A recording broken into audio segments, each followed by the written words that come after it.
디모데후서 2장 우리 20절에서 22절 말씀이에요. 우리 한 목소리로 함께 봉독하도록 하겠습니다.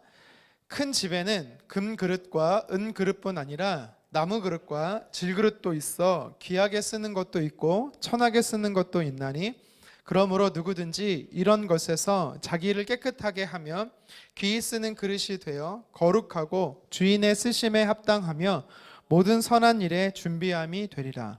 또한 너는 청년의 정욕을 피하고 주를 깨끗한 마음으로 부르는 자들과 함께 의와 믿음과 사랑과 화평을 따르라. 아멘. 알겠지만 저는 청년부 설교는 방송을 안 남깁니다. 네, 왠지 알죠? 네, 준비된 멘트가 아닌 게 나오기 때문에. 네, 그래서 오늘 물론 방송은 송출을 할 거지만 중요한 건 남기진 않을 겁니다. 흔적을 사라뜨려야 돼요. 여러분 만약에 음식점에 갔어요. 음식점에 가서 음식을 시켰어. 그래서 이제 앞접시를 받았네. 근데 그 앞접시에 고춧가루가 묻어 있어. 어떻습니까? 아니면은 맛있는 음식이 나왔는데 머리카락이 나와 있어. 닦이지 않은 거야. 이물질과 찌꺼기가 묻어 있어. 그 그릇 여러분 사용합니까? 사용하지 않지요. 왜 안 씁니까? 더러워서. 여러분 하나님이 저와 여러분들을 쓰실까요? 안 쓰실까요? 안 쓰세요? 난 쓰시는데? 나만 쓰시나? 하나님이 오늘 말씀에 저와 여러분들에게 오늘 저는 사실은 5월의 가정의 달을 맞아서 지난주에 우리 연 목사님이 결혼에 대해서 연합과 하나됨과 사랑에 대해서 얘기했고 저는 연애에 대해서 이야기를 사실은 준비하고 있다가 일주일 내내 묵상해도 그게 아닌 것 같아. 네, 그래갖고 본문을 바꿨어요. 바꿔서 여러분 제가 평소에 여러분께 지적질 잘 안 하잖아요. 그렇죠? 네, 저같이 온화하고 또 되게 밝고 인자하고 거의 뭐 99.9% 하나님 성품 닮은 사람이 여러분에게 말씀을 이렇게 나누지를 이렇게 강하게 얘기를 안 나누는데 오늘 좀 강하게 하나님이 주시는 마음이 있었어요.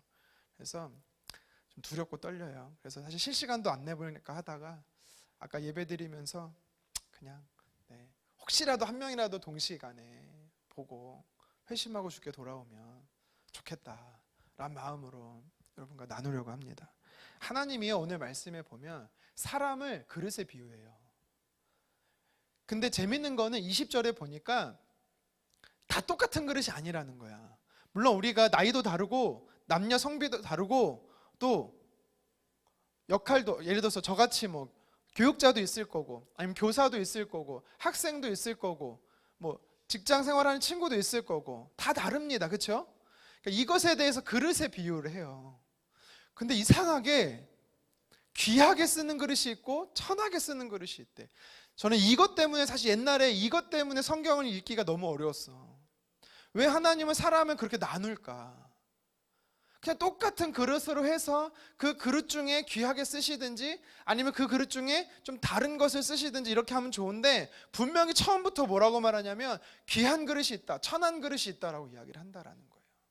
여러분 질문할게요. 여러분 귀하게 쓰임 받고 싶으세요? 천하게 쓰임 받고 싶으세요? 저는 귀하게 쓰임 받고 싶어요.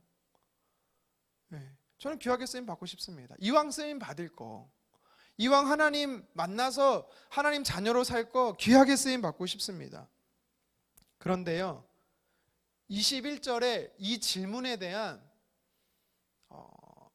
궁금증이 이렇게 풀려요. 우리 본문 다시 한번 좀 띄워주시겠어요? 20절 21절 우리 20절 말씀을 다 같이 한번 읽어보겠습니다.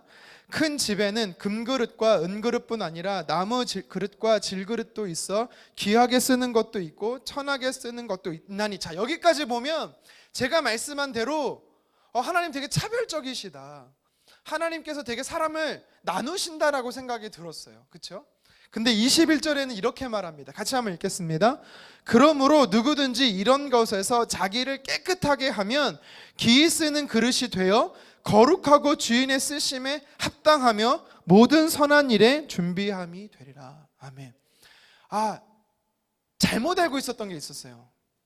여러분 잘못 알고 있었던 게 뭐냐면 처음부터 하나님은 이 사람은 금그릇, 처음부터 이 사람은 뭐 동그릇, 쇠그릇, 나무그릇 약간 이런 느낌이 있었는데 하나님의 말씀하시는 귀하다라는 것은 그런 의미가 우리가 생각하는 뭐 그런 차별적인 게 아니었던 거야. 21절에 뭐라고 말하고 있습니까? 귀 쓰시는 그릇이 된다라고 말해요. 저와 여러분들이. 근데 어떤 그릇이? 어떤 그릇이? 깨끗한 그릇이. 아까도 분명히 음식점에 가갖고 무엇을 시켜서 앞접시를 쓰려고 하는데 이물질이 하나 묻어있으면 여러분들 컴플레인 걸잖아. 아, 사장님 이거 바꿔주세요. 그릇 뭐 묻었어요. 저는 결혼하고 참 어려운 게 뭐였냐면 제 아내가 전공을 전공이 음식점이란다. 음식을 전공했어요. 그래서 자격증이 좀 몇 개 있어요. 분식 자격증, 한식 자격증. 분식은 자격증 아니죠? 서양, 뭐 중식, 한식 자격증 다 있으세요. 네. 근데 못 먹어봤어요. 그래서 아내가 또 그 자격증이 있다 보니 음식을 전공했다 보니까 일을 이제 그런 패밀리 레스토랑이나 아니면 좀 고급 식당 같은 데서 일을 했었어요. 그래서 저는 태어나서 한 번도 컴플레인이라는 걸 걸어본 적이 없어. 만약 젓가락 안 줬으면 내가 가져와서 갖고 오고, 뭐 그릇이 잘못됐으면, 뭐 음식이 맛없으면 맛없다고 말해본 적이 없어. 근데 제 아내는 깐깐했어요. 깐깐해갖고 막 컴플레인을 거는 거야. 저는 그게 왜 이럴까? 이 사람 성격이 왜 이럴까? 네, 그렇게 해야만, 저 나중에 안 거죠. 그렇게 해야만 제 질서가 잡히고 서비스가 좋아지는 거예요. 컴플레인 다 나쁜 건 아니더라고요. 그릇에 뭐가 하나 묻어 있어도 여러분들은 화가 나고 그것 때문에 기분이 상하고, 하나님이 우리를 보면서 이물질 하나 묻어 있는 것 때문에 하나님 우리를 못 쓰신다라는 거예요. 오늘 성경에. 여러분, 그러면 우리 중에 누구를 쓸 수 있을까요? 하나님이? 아무도 쓸 수 없는 거예요. 아무도 쓸 수 없어요. 이제 조금씩 이제 강해지기 시작합니다. 내용이. 그런데 하나님께서요, 오늘 21절 이렇게 말해요. 거룩하고 주인의 쓰심에 합당한 사람이 되라. 오늘 저와 여러분들에게 하나님 말씀하고 싶은 게 이거예요. 하나님께서 우리를 이제 그릇에 비유하는데, 하나님께서 쓰시고자 하시는 그릇에 우리를 비유하는데, 너는 금그릇이니까 내가 쓸 거야, 너는 동그릇이니까 내가 안 쓸 거야, 이런 구분해서 하나님이 쓰시는 게 아니고, 하나님이 저와 여러분들을 금을 담아내는 그릇으로 쓰려고 하는, 금그릇의 역할로서, 금잔으로서 쓰려고 하는 그 역할로 널 쓰고 싶은데, 거룩하면 쓸 수 있다라는 거예요. 거룩하지 않기 때문에 쓸 수 없다라는 거예요.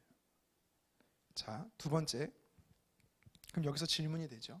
나는 거룩한가? 나는 거룩한 자인가? 여러분 거룩하십니까? 이번 주는 죄를 좀 안 지은 것 같아요. 네. 지금 눈을 안 쳐다보면 죄 지은 걸로 다 쳐다보고 있어 지금. 농담이고. 오해하지 말 게 있어요. 오해하지 말게. 하나님이 성경에서 이렇게 말합니다. 나는 거룩하니 너희도 거룩하라. 내가 거룩하니 너희도 거룩하라. 여러분, 제가 물어볼게요. 여러분 단 한 번도 죄 안 짓습니까? 저도 죄 져요. 주님이 뭐라고 말씀하세요? 마음으로 간음도 간음이다라고 말해요. 마음으로 짓는 죄도 죄라고 이야기를 해요. 우리는 뭔가 행위적으로 나타나야 되고, 결과적으로 그것이 세상에서 말하는 죄라고 인정될 때만 죄가 되는 게 아니라, 주님은 우리의 마음의 생각을 감찰하시기 때문에 우리가 짓는 생각과 마음도 죄가 될 수 있다니까요. 그러면 거룩하지 못할 수 있다니까요. 그럼 여러분 어떻게 표현할 수 있어요? 하나님이 내가 거룩하니 너희도 거룩하라 했어요. 우리가 거룩해야 돼요. 근데 거룩합니까? 거룩하세요? 네, 아니라는 거죠. 근데 제가 왜 이거를 이야기하냐면, 구약에서 하나님께서 너희가 거룩하라 말씀하셨을 때 그 거룩은요, 하루도 죄짓지 말고 한순간도 죄짓지 말고 그런 의미가 아니에요. 이 의미는 뭐냐? 하나님의 거룩하신 성품을 너희가 닮으라는 거예요. 그리고 이것은 조금 더 이야기 쉽게 말하면 신분적 거룩을 이야기하는 거예요. 여러분, 우리가 아버지의 아들로 태어났어요. 부모님의 딸로 태어났어요. 그러면 여러분들이 아무리 잘못을 해도 그 신분은 변하지 않습니다. 하나님이 말씀하신 내가 거룩하니 너희도 거룩하다라는 이야기는 내가 거룩한 존재이기에 너희도 신분적으로 거룩한 존재다라는 걸 이야기하는 거예요. 그러면 내가 나의 행위와 의지와 상관없이 나는 거룩한 존재니까 죄를 막 지어도 되겠네? 그게 아니라는 거죠. 왜요? 거룩에는 두 번째 의미가 있어요. 어떤 의미가 있냐면 오늘 본문에서 제가 이 부분을 이야기하려고 하는데 삶의 거룩을 이야기하는 거예요. 삶의 거룩. 자, 거룩이라는 말은 분리된다라는 것입니다. 물과 기름이 분리되듯 합쳐질 수 없듯이 죄와 우리의 삶이, 말씀과의 삶이 분리되는 것을 거룩이다라고 말해요. 죄를 안 짓는 것만 자체가 거룩이 아니라 하나님 앞에 말씀에 하나님이 거절하시고 기뻐하지 않는 것을 나도 거절하고 나도 기뻐하지 않는 것, 이게 거룩이라는 거예요. 자, 오늘 이것에 대해서 구체적으로 22절에 이야기를 하고 있어요. 20절에는 하나님이 쓰시기에 합당한 그릇이 있다라고 이야기를 해요. 하나님 쓰시기에 합당한 그릇이 21절에는 어떤 그릇이래요? 거룩한 구별된 그릇이래요. 그러면 하나님이 쓰시겠대요. 그러면서 22절에 이야기하는 것입니다. 우리 22절을 다시 한번 읽어보도록 하겠습니다. 자, 같이 읽겠습니다. 또한 너는 청년의 정욕을 피하고 주를 깨끗한 마음으로 부르는 자들과 함께 의와 믿음과 사랑과 화평을 따르라. 아멘. 두 가지를 이야기할 거예요. 첫 번째 무엇을 얘기하면 정욕에 대한 것을 한번 이야기해 보려고 합니다. 여기서 말하는 정욕이 뭘까요? 정욕. 네, 저도 좀 부끄럽네요. 얼굴이 좀 빨개지고. 네. 여기서 말하는 건 첫 번째 정욕은 성욕을 의미합니다. 그런데 재미있는 표현이 나와요. 무슨 표현이 나오냐면 청년의 정욕이라고 말해요. 원어에 보면 정관사 더가 붙어 있어요. 청년 때의 그 정욕이라는 소리예요. 그러니까 무슨 말이냐면 여러분, 제가 지금 40대잖아요. 물론 저도 청년이에요. 청년이고 아직도 뜨거운 사람이에요. 근데 중요한 건 20대랑 생각해 보면 아니에요. 20대랑 생각하면 굉장히 피곤해요. 삶이 피곤해. 왜 청년의 정욕이라고 했냐면 가장 혈기가 왕성한 때, 가장 혈기가 왕성하다라는 거예요. 지금 20살, 21살부터 시작해서 여러분 사실 하나님 지푸라기도 잡을 수 있는 힘이 있으면 사실 성적으로요 사람들은요 타락합니다. 근데 왜 청년의 정욕이라고 말했냐면 그만큼 뜨겁기 때문에, 불붙듯이 뜨겁기 때문에 그렇다라는 거예요. 근데 중요한 건 피하라라고 이야기하고 있어요. 피하라. 요셉을 우리가 계속해서 묵상하고 있습니다. 새벽마다 우리 창세기를 통해서 요셉을 묵상하고 있어요. 요셉이 17살 때, 그러니까 우리나라 나이로 말하면 18살, 19살 때쯤 형들에게 팔려서 애굽으로 노예로 팔려갔어요. 거기서 총리가 되기까지 13년 동안 한 사람의 집에서, 한 10년 정도 한 사람의 집에서 한 3년 정도 감옥에 갇혀 있어요. 근데 한 25에서 27살, 여러분 나이 때, 여러분들보다 좀 어리거나 좀 많았을 때, 이때 성경이 뭐라고 말하냐면 저처럼 잘생겼다라고 말하고 있어요. 외모도 출중하고 또 저랑 성격이 좀 비슷한 게 맡은 일에 최선을 다해. 하면은 다 잘 돼. 그만할게요. 제가 너무 나자랑 안 믿는 표정이어서. 그러니까 어떤 일이 벌어지냐면 여주인이 그 청년에게 관심을 갖기 시작하는 거예요. 사실 근데요, 그 당시 애굽 문화에서는요, 뭐 애굽뿐만 아니라 중동 지역, 팔레스타인 지역에서는요, 주인의 다 소유물이야. 주인의 소유물이라는 뜻은 뭐냐면 남자 주인도 여자 노예를 막 대했고 여주인도 남자 종을 막 대했어. 그게 사실은 뭐 나쁜 건 아니, 처음 있었던 일이 아니야. 원래 그랬어. 그러니까 그게 문화야. 그리고 요셉에게 있어서는 만약 여주인이 나를 픽업했다, 셀렉트했다, 초이스했다, 선택당했다, 그러면 신분이 상승이 되는 거야. 성공을 달리는 거야. 그런데 요셉이요 그렇게 하지 않았다라고 말해요. 피한 거예요. 정욕을 피한 거야. 오늘 말씀에 보면 청년의 정욕을 피하라고 할 때 이 피하다라는 단어는요 현재 진행형이야. 무슨 뜻이냐? 한 번이 아니라는 거야. 두 번, 한 번, 두 번 여기서 끝나는 게 아니라 계속적으로 얘기해. 무슨 뜻이냐? 하나님의 사람들에게 청년 때 남자든 여자든 사단의 유혹이 끊임없이 매일매일 있다라는 거예요. 요셉을 보세요. 요셉에도 보면 처음에는 여주인이 요셉 한번 볼까? 한번 만날까? 한번 밥 먹을까? 처음에 이렇게 말로 꼬셨어요. 유혹했어요. 근데 이게 하루, 이틀, 매일 됐다라고 말해요. 그러니까 어느 정도냐면 혼자 있을 때, 요셉이 혼자 있을 때 아무도 다른 종들을 그 집안에 들이지 못하게 만들고 여주인이 그 요셉을 겁탈하라고까지 했습니다. 여러분, 그래서 이것을 두고 어떤 한 목사님이 신학자가 이렇게 얘기를 해요. 사단은 우리를 가만두지 않는다. 사단은 하나님의 사람, 거룩하게 살고자 하고 하나님 뜻대로 살고자 하는 자에게 가만두지 않는다. 생각으로, 마음으로, 아니면은 관계 속에서 끊임없이 힘들게 만든다라는 거예요. 그럼 우리가 어떻게 해야 될까?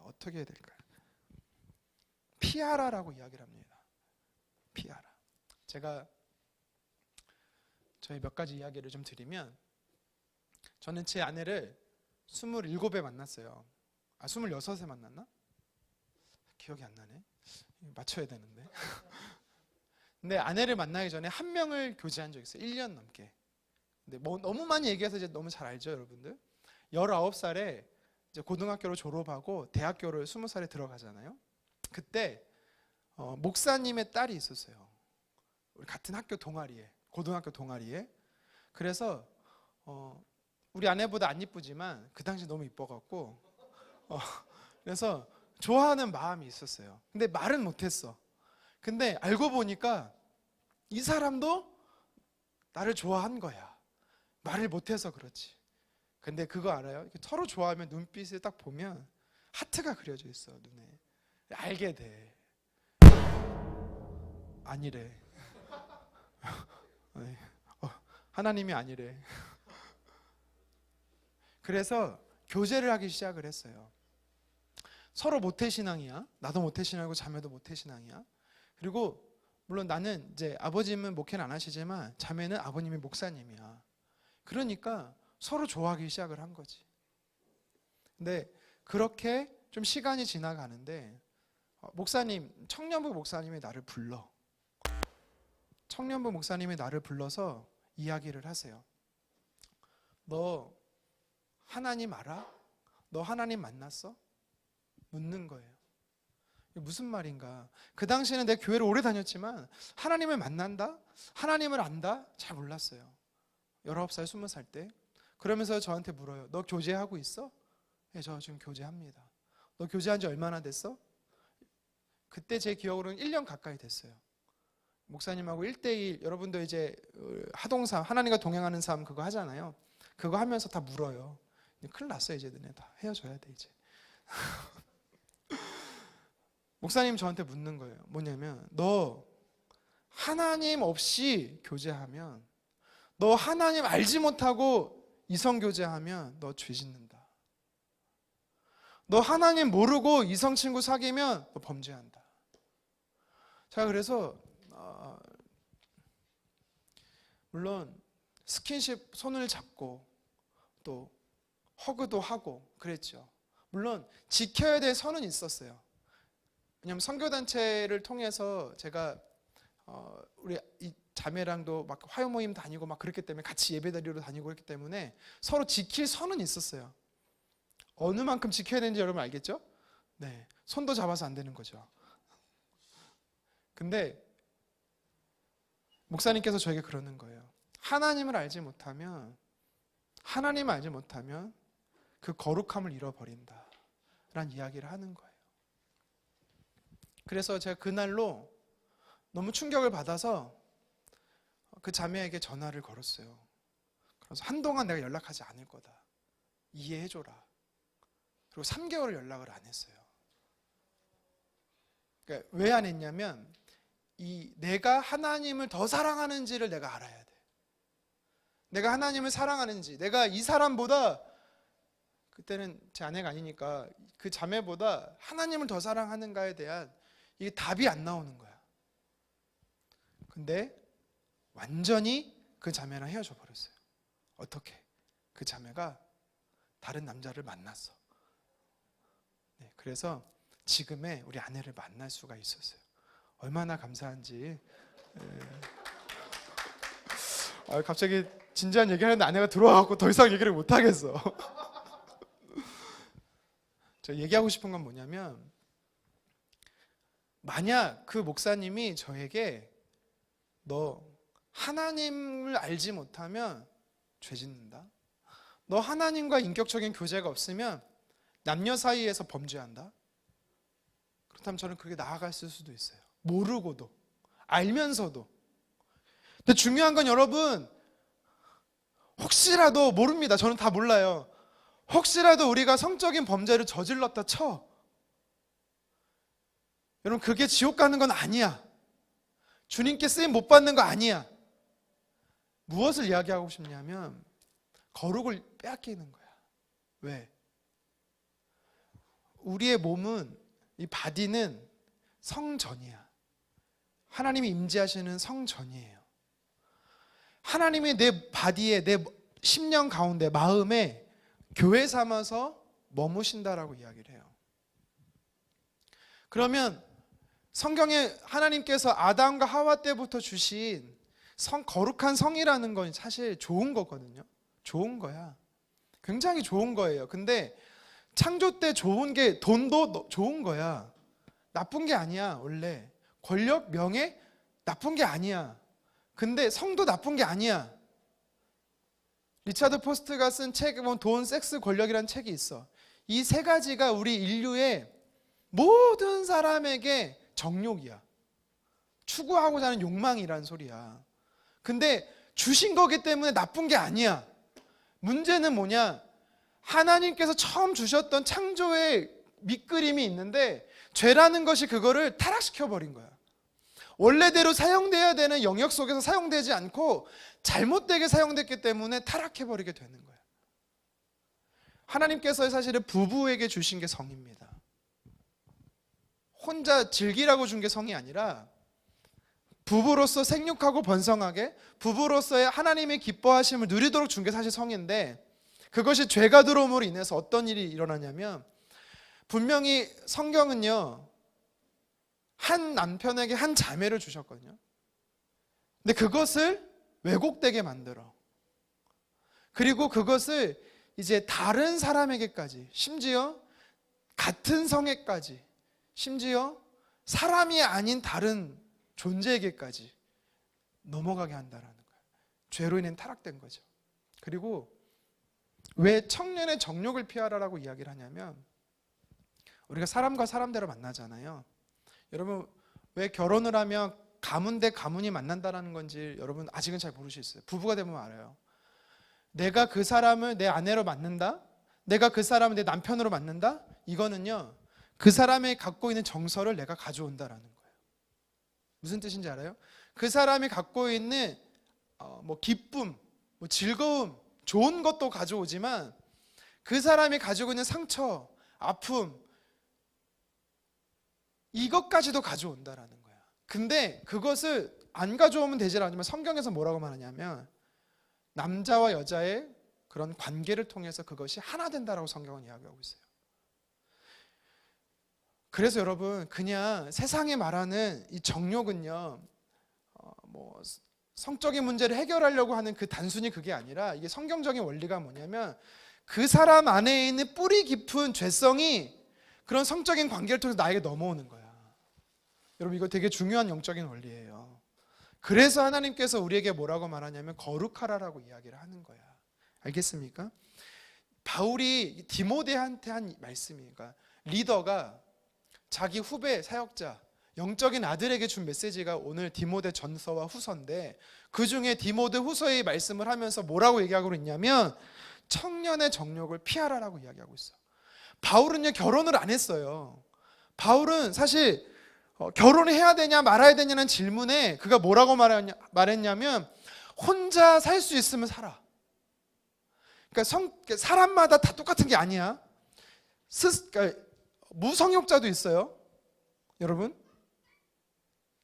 그런 사람에게는 이게 말씀이 잘 안 맞아. 근데 바울이 뭐라고 하냐면 혼자 살 수 있으면 그냥 혼자 살아. 그게 하나님을 섬기는 데 있어서 문제가 안 된다면. 그런데 혼자가 안 돼. 그러면 결혼하라고 말해요. 근데 바울은 혼자 그것을 지킬 수 있는 사람이었던 거야. 당시 또 바울이 이 이야기를 하던 시대가 어떤 시대냐면 헬라니즘이라고 해서 헬라 시대인데, 헬라 문화 속에서 있었던 사고 중에 한 가지가 있어요. 뭐냐면 이 그노시스주의라는 거야. 그노시즘이라고 표현해요. 여러분 옛날에 윤리 시간에 한번 들어봤을 거야. 이게 그노시스를 뭐라 그랬더라? 다른 말로 윤리책에는 영지주의라고 안 나오고 뭐라고 나오던데. 하여튼 영주주의가 그노시스긴 한데, 이들이 주장하는 교리가 뭐냐면 이게 영적인 것은 거룩해, 육적인 것은 거룩하지 않다야. 그러니까 영적인 것도 영과 혼으로 구분짓는 자들이 있는데 영혼은 거룩하고 육은 거룩하지 않다야. 그래서 이들이 추구하는 거는 보이는 것 거룩하지 않아도 돼. 그러니까 사람의 몸은, 우리의 영혼이, 우리의 생각이 해방돼야 되는 장소야. 몸에서부터 해방돼야 되는 장소. 좀 어렵죠? 그렇기 때문에 이 주의가 성경에 들어와 버리니까, 교회에 들어와 보니까 어떤 일이 벌어지냐면 예수님이 부활하시고 십자가에 죽으시고 부활하시는 것 좋은데 어떻게 타락한 육신으로 오셔서 하나님이라는 거룩하신 분이 죄성 가득한 인간의 몸으로 오셔서 죄성 가득한 인간의 몸으로 죽을 수가 있냐. 예수님의 십자가의 죽으심과 부활은 마음으로는 믿을 수 있지만 육체적인 죽음과 부활은 믿을 수가 없다야, 영지주의는. 알겠습니까? 뿐만 아니라 이것이 어디까지 나아가냐면 교회 안에서 구원이 뭐냐, 교회 안에서 회개가 뭐냐. 우리는 내가 잘못한 것을 하나님 앞에 잘못했다고 부복하는 것, 시인하는 것, 다시는 그렇게 살지 않는 것, 돌이키는 게 회개인데, 영지주의자들이 말하는 회개는 깨달음이야. 거룩하게 살라는 것이 깨달음이 왔으면 그게 구원이야. 그렇기 때문에 육신으로 짓는 죄는 죄가 아닌 거야. 이게 교회 안에 들어왔으니 어떻게 돼? 말씀과 삶이 불일치가 되는 거야. 근데 여러분 그거 아세요? 이 시대 청년들의 삶, 이 시대 성도들의 삶이 영주주의인 거 아세요? 왜? 알고는 있어. 거룩하라는 거 알고는 있어. 이게 죄라는 건 알고 있어. 하지만 여러분 삶 속에서 내가 알기 때문에 치열하게 요셉처럼 그것을 끊어버리고 그것을 피하고 그것을 가지 않고, 시편 1편 1절에 뭐라고 말하고 있습니다. 복 있는 자의 삶이 뭐예요? 악인의 꾀를 따르지 않고 죄인의 길에 서지 않고 오만한 자들이 앉지 아니하고 따라가지 않고 구경하지 않고 참가하나 동참하지 않는 게 복 있는 자의 삶이라고 말하거든요. 근데 우리 어떻게 해요? 궁금하니까 해보고 함께하고 하면 안 됐는데 다시는 하지 말아야지, 다시 또 하고, 이제는 어느 순간부터 그 마음에 양심의 화인이 맞아갖고 내가 그걸 하고 있는지 안 하고 있는지도 모르는 상태까지 되어버리는, 그런데도 교회에 나오고 말씀은 듣고 있고 이런 혼란을 겪고 있잖아요. 이게 영지주의야. 우리 시대나 당시나 똑같았다고. 그런데 바울이 뭐라고 이야기를 하고 있냐면, 예수님을 통해서 바울이 뭐라고 말하고 있냐면, 우리 몸이 성전이다라는 거야. 우리 몸이 성전, 하나님이 임재하시는 성전이라는 거야. 그래서 바울이 뭐라고 또 이야기하냐면, 이제 우리가 사는 거는 말씀을 기반으로 해서 그 말씀을 깨달았으면 삶으로 살아내는 게 그리스도인이야 라고 이야기하는 거예요. 피해야 되는 거예요. 여러분, 죄를 이길 수 있는 방법은요, 피하는 방법밖에 없어요. 100%예요. 100%입니다. 여러분, 왜 청소년 사역자들이 팍팍팍 쓰러집니까? 예? 뭐 청소년 사역자들만입니까?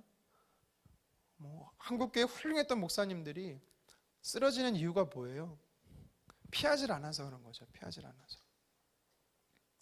오늘 하나님 앞에 저와 여러분들이 깨끗한 그릇으로 쓰임받기 위해서는, 하나님이 저와 여러분들을 깨끗하게 쓰려면, 하나님이 우리를 사용하시려면 깨끗해져야 된대요. 깨끗해져야 돼요.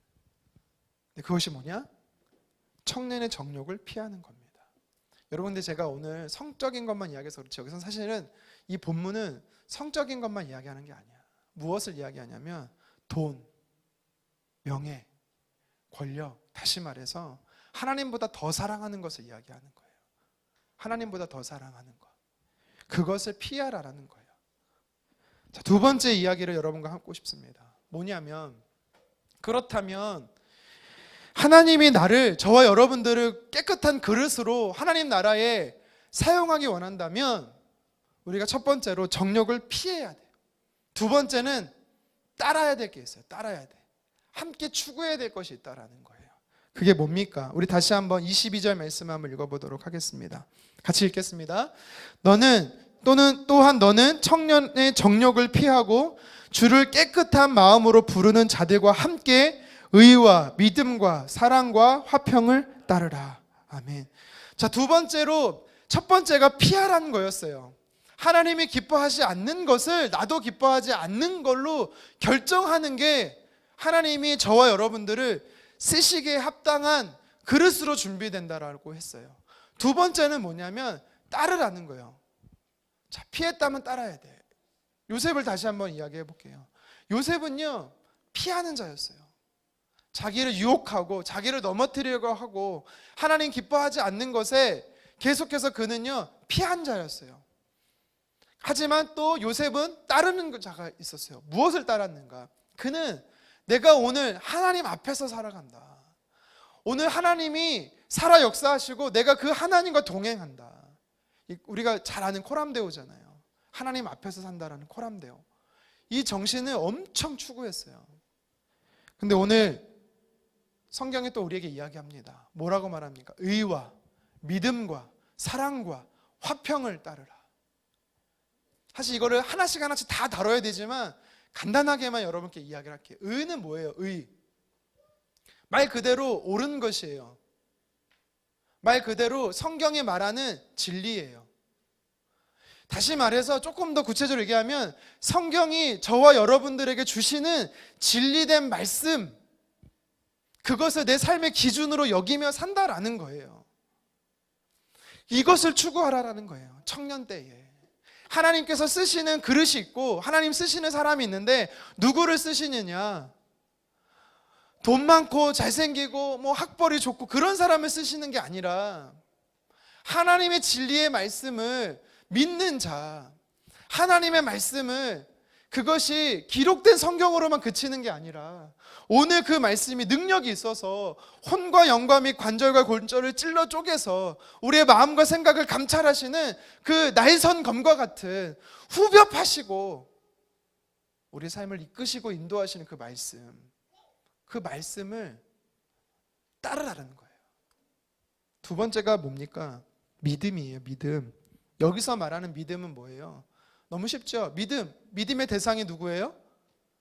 예수 그리스도를 통한 하나님 아버지 아니십니까? 그렇죠? 하나님 아버지를 향한 전적인 신뢰라는 거야. 중요한 게 뭐냐면 전적인 신뢰야. 토탈, 이터널. 믿음이 뭐지? 페이스. 준비되지 않게 하면 밖에 영어가 잘 안 나와. 전적인 신뢰야, 전적인 신뢰. 여러분, 우리가 하나님을 믿어요. 그렇죠? 하나님 믿으세요? 하나님 믿으세요? 하나님 믿으십니까? 여러분, 우리가 믿는다 할 때 참 제일 불쌍한 믿음이 뭐냐면 믿는 것 같은데도 못 믿는 것 같으면서도 세상과 양다리하는 믿음. 그러니까 바울이 뭐라고 말해요? 그렇게 불쌍한 자가 어딨냐. 차라리 세상으로 가든가 주님 앞에 있어야지. 중간에 서갖고 양다리 찢어지는, 이러지도 저러지도 못하는 그런 불쌍한 자의 삶을 살지 말라고 바울이 우리에게 얘기해요. 이 시대 청년으로 사는 저와 여러분들이 제일 불쌍한 청년이 뭔지 알아요? 제일 영향력 없는 청년이 뭔지 알아요? 차라리 신앙 없이 세상에 빠져서 세상이 말하는 성공 지향적으로 사는 청년이 차라리 날 수도 있어, 내가 볼 때. 근데 교회는 가는데 믿음은 있다고 해서 예배는 드리는데 하나님을 몰라. 하나님을 믿지 않아. 물론 이제 막 신앙생활에서 하나님을 알아가는 거랑 차이는 큽니다. 하나님을 아는 거에 관심이 없고 하나님이 도대체 누구신지에 대한 이해함도 없고 신앙생활 한다는 게 뭔지를 잘 몰라. 이게 너무 안타까운 거야. 근데 그렇게요, 초중고를 보낸다. 많은 청소년들이 그렇게 보내요. 그리고 주님 떠나요.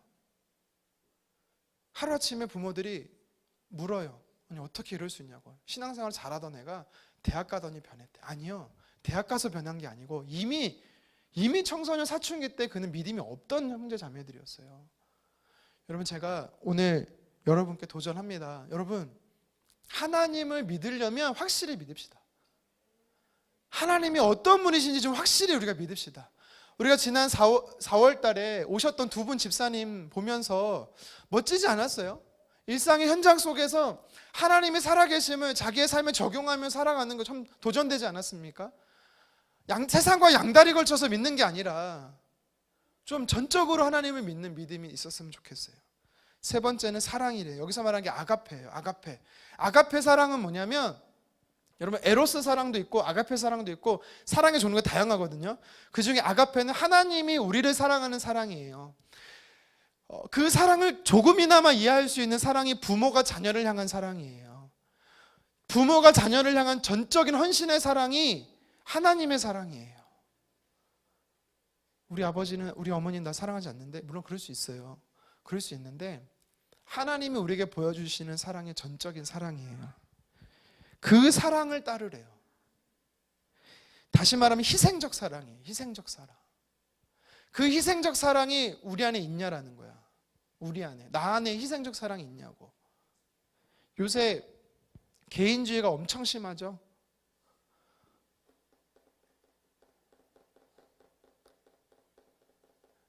이게 문화가 너무 심해졌어요. 불과 제가 청년 때 20년 전이나 제가 사역할 때 10년 전하고 너무 달라. 대상이 너무 달라졌어. 왜, 만약에 예를 들어서 오늘 예배 못 나왔어. 그러면 왜 못 나왔는지가 예배 전에 다 나와. 사실은 물어보면 다 알아. 야, 너 옆에 있던 친구 왜 안 나왔어? 청년 왜 안 나왔어? 근데 혜인이 왜 안 나왔대? 몰라요? 안 나왔네요? 관심이 없는 거야. 동민이 왜 안 나왔지? 관심이 없는 거지. 기범이 다리 풀었는데 왜 안 나오지? 관심이 없는 거지. 물론 관심 있어요. 그냥 제가 얘기 드린 거고. 여러분, 성경이 우리에게 청년 때 추구해야 될 게 뭐냐? 첫 번째가 진리의 말씀이었고 의였어요. 두 번째가 하나님을 향한 전적인 신뢰였어요. 세 번째가 뭐냐면 헌신적인 사랑이 필요하다는 거. 우리 안에, 공동체 안에. 네 번째가 뭡니까? 화평. 사실 이제 화평이라고는 하지만 원어로 보니까 에이레네야. 에이레네는 구약에서 샬롬이야. 평강이야. 평강. 물론 화평과 평강은 조금 우리나라 단어로는 다른 표현이긴 하지만 원어로 해서 보면 결국에는 예수 그리스도를 통해서 마음의 기쁨이야. 안정감, 평안함. 이것을 공동체 청년들이 추구하라라고 이야기를 하고 있어요. 근데 중요한 게 있습니다. 말씀 다시 한번 띄워주겠어요. 22절에 의와 믿음과 사랑과 화평을 추구하라라고 이야기하면서 전제되는 조건이 한 가지 있어. 우리 같이 한번 읽어볼까요? 시작.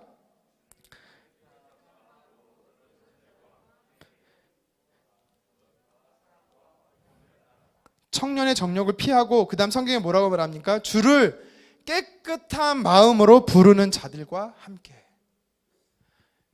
이거는 주를 깨끗한 마음으로 부른다는 게 다시 말하면 거룩한 삶을 추구하고자 하는 자들과 함께라는 거예요. 다시 말하면 공동체와 함께라는 뜻이에요. 여러분, 지금 바울이 디모데에게 뭐라고 이야기하고 있냐면 혼자 해야 되는 게 있고 함께 해야 되는 게 있어. 적극적으로 해야 되는 게 있고 소극적으로 해야 되는 게 있어. 하나님께서 나를 쓰시기에 합당한 그릇으로 예비되고 준비되려면, 하나님 보시기에 내가 구별된 존재로 살아가려면 적극적으로 뛰어야 될 게 있고 소극적이 있어.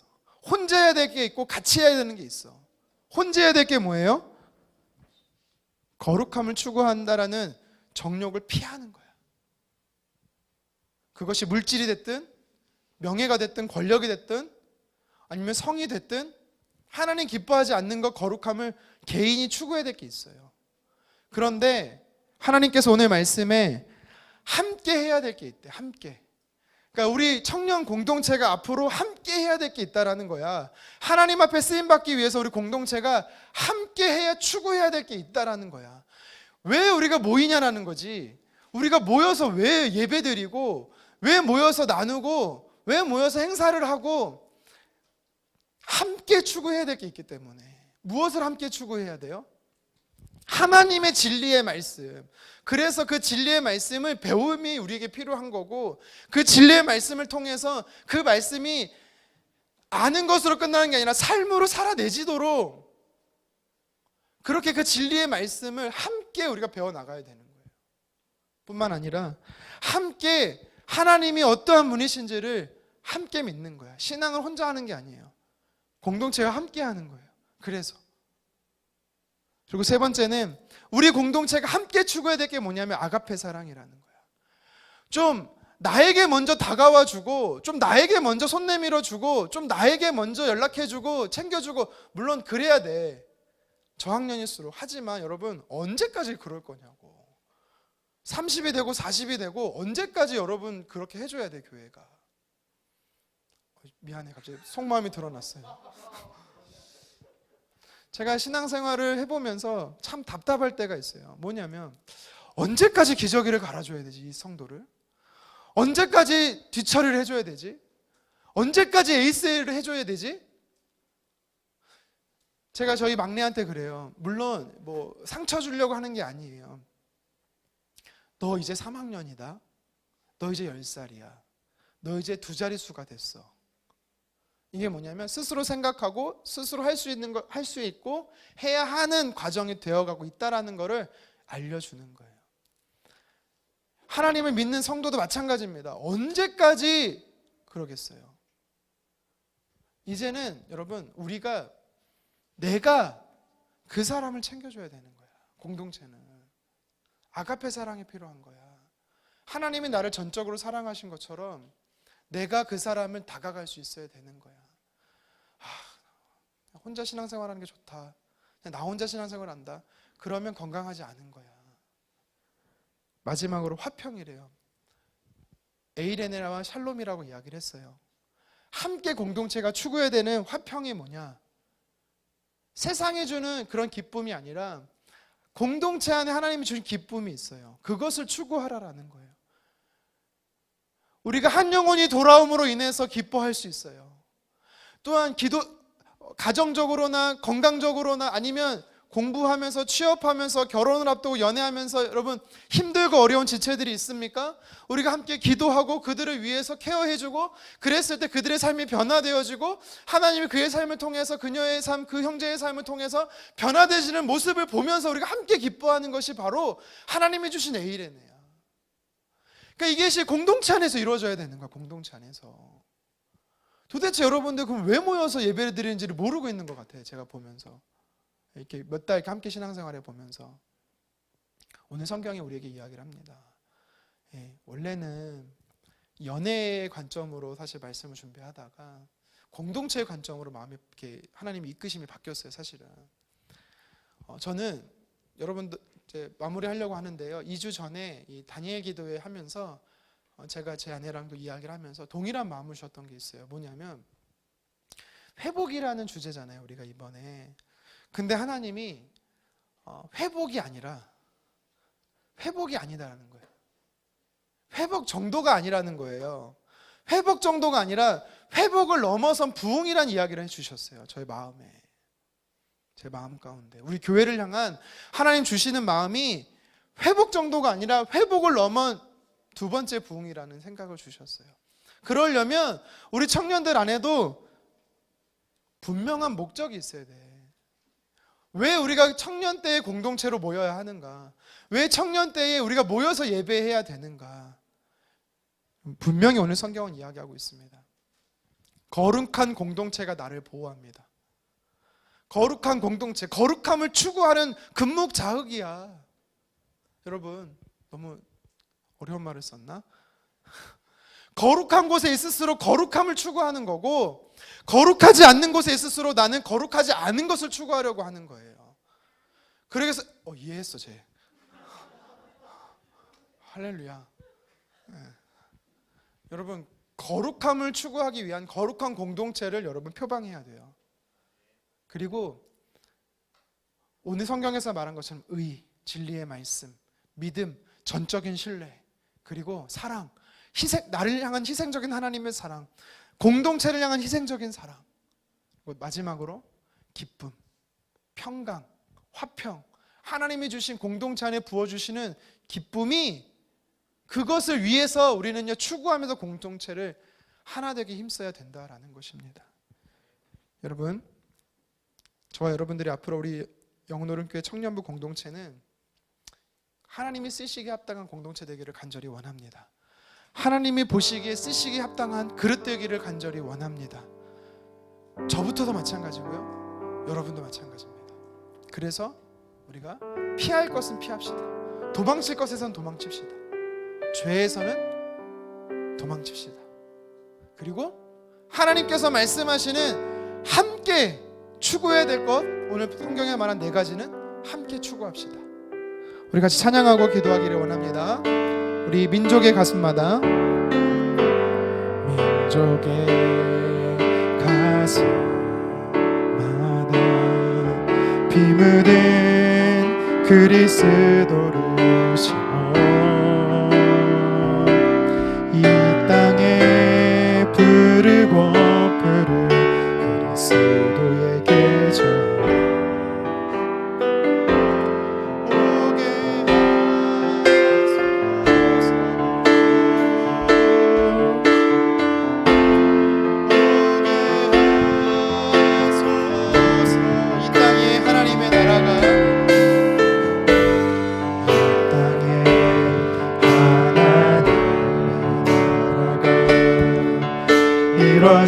이루어지게 하옵소서.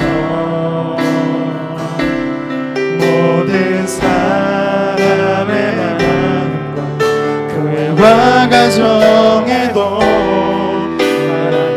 나라가 임하게 하여 주소서. 주의 청년들이 예수의 꿈을 꾸고 구원의 환상을 보게 하소서. 한 손에 복음 들고 한 손에 사랑을 들고 구석 누리는 나라 되게 하소서. 우리 한 번 더 고백합니다. 주의 청년들이 예수의 꿈을 꾸고